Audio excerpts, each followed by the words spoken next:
Uncle Tom's Cabin by Harriet Beecher Stowe. Chapter 2. The Mother. Eliza had been brought up by her mistress, from girlhood, as a petted and indulged favorite.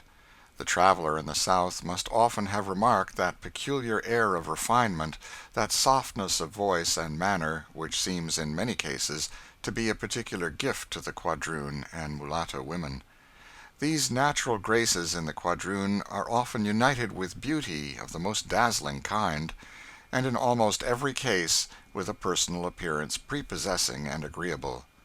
Eliza, such as we have described her, is not a fancy sketch, but taken from remembrance as we saw her years ago in Kentucky. Safe under the protecting care of her mistress, Eliza had reached maturity without those temptations which make beauty so fatal an inheritance to a slave. She had been married to a bright and talented young mulatto man who was a slave on a neighboring estate, and bore the name of George Harris. This young man had been hired out by his master to work in a bagging factory, where his adroitness and ingenuity caused him to be considered the first hand in the place. He had invented a machine for the cleaning of the hemp, which, considering the education and circumstances of the inventor, displayed quite as much mechanical genius as Whitney's cotton gin. Note: a machine of this description was really the invention of a young colored man in Kentucky. Mrs. Stowe's note. He was possessed of a handsome person and pleasing manners, and was a general favorite in the factory. Nevertheless, as this young man was in the eye of the law not a man but a thing, all these superior qualifications were subject to the control of a vulgar, narrow-minded, tyrannical master. This same gentleman, having heard of the fame of George's invention, took a ride over to the factory to see what this intelligent chattel had been about. He was received with great enthusiasm by the employer, who congratulated him on possessing so valuable a slave. He was waited upon over the factory, shown the machinery by George, who in high spirits talked so fluently, held himself so erect, looked so handsome and manly, that his master began to feel an uneasy consciousness of inferiority. What business had this slave to be marching round the country, inventing machines, and holding up his head among gentlemen? He'd soon put a stop to it. He'd take him back and put him to hoeing and digging, and see if he'd step about so smart. Accordingly, the manufacturer and all hands concerned were astounded when he suddenly demanded George's wages and announced his intention of taking him home. "But, Mr. Harris," remonstrated the manufacturer, "isn't this rather sudden? What if it is? Isn't the man mine?" "We would be willing, sir, to increase the rate of compensation." "No object at all, sir. I don't need to hire any of my hands out, unless I've a mind to." "But, sir, he seems peculiarly adapted to this business." "Dare say he may be. Never was much adapted to anything that I set him about, I'll be bound." "But only think of his inventing this machine," interposed one of the workmen, rather unluckily. "Oh, yes, a machine for saving work, is it? He'd invent that, I'll be bound. Let a nigger alone for that any time. They are all labor-saving machines themselves, every one of them. No, he shall tramp." George had stood like one transfixed at hearing his doom thus suddenly pronounced by a power that he knew was irresistible. He folded his arms, tightly pressed in his lips, but a whole volcano of bitter feelings burned in his bosom and sent streams of fire through his veins. He breathed short, and his large dark eyes flashed like live coals, and he might have broken out into some dangerous ebullition had not the kindly manufacturer touched him on the arm and said in a low tone, "Give way, George. Go with him for the present. We'll try to help you yet." The tyrant observed the whisper, and conjectured its import, though he could not hear what was said, and he inwardly strengthened himself in his determination to keep the power he possessed over his victim. George was taken home and put to the meanest drudgery of the farm. He had been able to repress every disrespectful word, but the flashing eye, the gloomy and troubled brow, were part of a natural language that could not be repressed. Indubitable signs which showed too plainly that the man could not become a thing. It was during the happy period of his employment in the factory that George had seen and married his wife. During that period, being much trusted and favored by his employer, he had free liberty to come and go at discretion. The marriage was highly approved of by Mrs. Shelby, who, with a little womanly complacency in matchmaking, felt pleased to unite her handsome favorite with one of her own class who seemed in every way suited to her. And so they were married in her mistress's great parlor, and her mistress herself adorned the bride's beautiful hair with orange blossoms, and threw over it the bridal veil, which certainly could scarce have rested on a fairer head. And there was no lack of white gloves, and cake and wine, of admiring guests to praise the bride's beauty, and her mistress's indulgence and liberality. For a year or two Eliza saw her husband frequently, and there was nothing to interrupt their happiness except the loss of 2 infant children, to whom she was passionately attached, and whom she mourned with a grief so intense as to call for gentle remonstrance from her mistress, who sought, with maternal anxiety, to direct her naturally passionate feelings within the bounds of reason and religion. After the birth of little Harry, however, she had gradually become tranquilized and settled, and every bleeding tie and throbbing nerve, once more entwined with that little life, seemed to become sound and healthful, and Eliza was a happy woman up to the time that her husband was rudely torn from his kind employer and brought under the iron sway of his legal owner.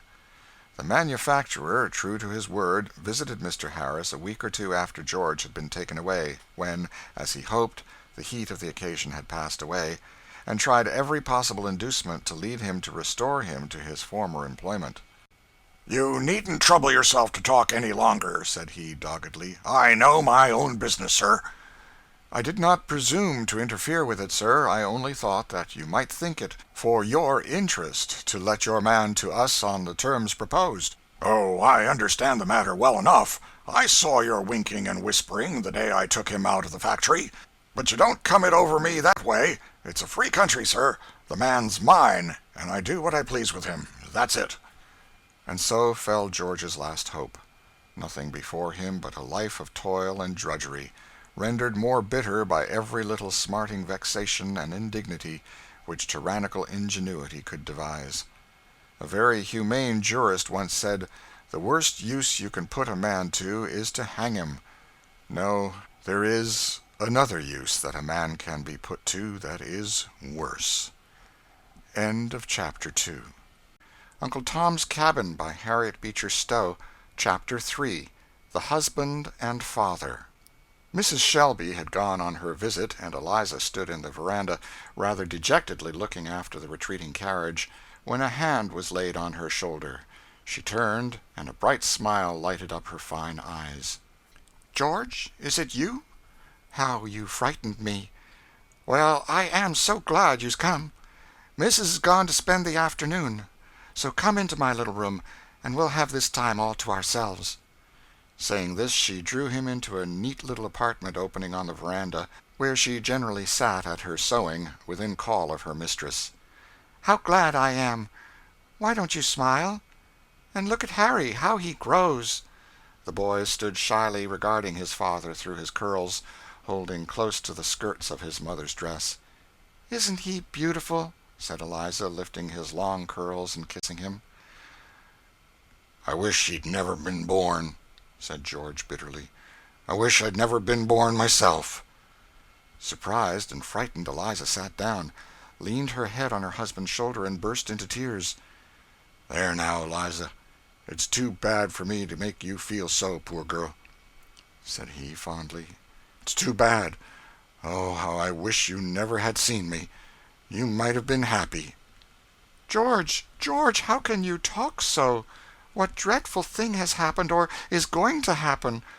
I'm sure we've been very happy till lately." "So we have, dear," said George. Then, drawing his child on his knee, he gazed intently on his glorious dark eyes, and passed his hands through his long curls. "Just like you, Eliza. And you are the handsomest woman I ever saw, and the best one I ever wished to see. But, oh, I wish I'd never seen you, nor you me." "Oh, George, how can you?" "Yes, Eliza, it's all misery, misery, misery. My life is bitter as wormwood. The very life is burning out of me. I'm a poor, miserable, forlorn drudge. I shall only drag you down with me, that's all. What's the use of our trying to do anything, trying to know anything, trying to to be anything. What's the use of living? I wish I was dead." "Oh, now, dear George, that is really wicked. I know how you feel about losing your place in the factory, and you have a hard master, but pray be patient, and perhaps something—" "Patient?" said he, interrupting her. "Haven't I been patient? Did I say a word when he came and took me away, for no earthly reason, from the place where everybody was kind to me? I paid him truly every cent of my earnings, and they all say I worked well." "Well, it is dreadful," said Eliza, "but after all, he is your master, you know." "My master? And who made him my master? That's what I think of. What right has he to me? I'm a man as much as he is. I'm a better man than he is. I know more about business than he does. I am a better manager than he is. I can read better than he can. I can write a better hand. And I've learned it all myself, and no thanks to him. I've learned it in spite of him. And now what right has he to make a dray horse of me, to take me from things I can do, and do better than he can, and put me to work that any horse can do? He tries to do it. He says he'll bring me down and humble me, and he puts me to just the hardest, meanest, and dirtiest work on purpose." "Oh, George, George, you frighten me. Why, I never heard you talk so. I'm afraid you'll do something dreadful. I don't wonder at your feelings at all, but oh, do be careful, do for my sake, for Harry's."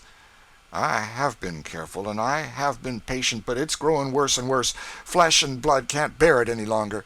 Every chance he can get to insult and torment me, he takes.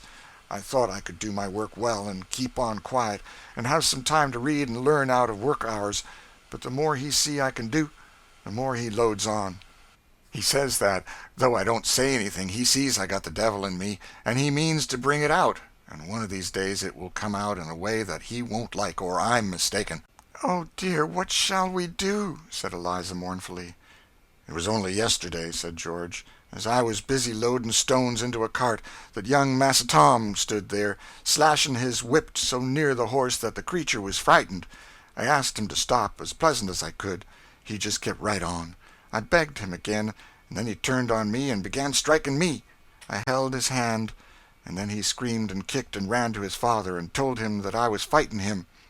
He came in a rage and said he'd teach me who was my master, and he tied me to a tree and cut switches for young master and told him that he might whip me till he was tired, and he did do it. If I don't make him remember it sometime." And the brow of the young man grew dark, and his eyes burned with an expression that made his young wife tremble. "Who made this man my master? That's what I want to know," he said. "Well," said Eliza mournfully, "I always thought that I must obey my master and mistress, or I couldn't be a Christian." "There is some sense in it, in your case. They have brought you up like a child, fed you, clothed you, indulged you, and taught you, so that you have a good education. That is some reason why they should claim you. But I have been kicked and cuffed and sworn at, and at the best only let alone. And what do I owe? I've paid for all my keeping 100 times over. I won't bear it. No, I won't," he said, clenching his hand with a fierce frown. Eliza trembled and was silent. She had never seen her husband in this mood before, and her gentle system of ethics seemed to bend like a reed in the surges of such passion. "You know poor little Carlo that you gave me?" added George. "The creature has been about all the comfort that I've had. He has slept with me nights, and followed me around days, and kind of looked at me as if he understood how I felt. Well, the other day I was just feeding him with a few old scraps I picked up by the kitchen door, and Massa came along, and said I was feeding him up at his expense, and that he couldn't afford to have every nigger keeping his dog, and ordered me to tie a stone to his neck and throw him into the pond." "Oh, George, you didn't do it." "Do it? Not I, but he did. Massa and Tom pelted the poor drowning creature with stones. Poor thing, he looked at me so mournful as if he wondered why I didn't save him. I had to take a flogging because I wouldn't do it myself. I don't care. Massa will find out that I'm one that whipping won't tame. My day will come yet, if he don't look out." "What are you going to do? Oh, George, don't do anything wicked. If you only trust in God and try to do right, He'll deliver you." I ain't a Christian like you, Eliza. My heart's full of bitterness. I can't trust in God. Why does he let things be so?" "Oh, George, we must have faith. Mistress says that when all things go wrong to us, we must believe that God is doing the very best." "That's easy to say for people that are sitting on their sofas and riding in their carriages, but let 'em be where I am, I guess it would come some harder. I wish I could be good, but my heart burns and can't be reconciled anyhow. You couldn't in my place. You can't now, if I tell you all I've got to say. You don't know the whole yet." "What can be coming now?" "Well, lately Massa's been saying that he was a fool to let me marry off the place, and that he hates Mr. Shelby and all his tribe because they are proud and hold their heads up above him, and that I've got proud notions from you, and he says he won't let me come here any more, and that I shall take a wife and settle down on his place. At first he only scolded and grumbled these things, but yesterday he told me that I should take Mina for a wife and settle down in a cabin with her, or he would sell me down river."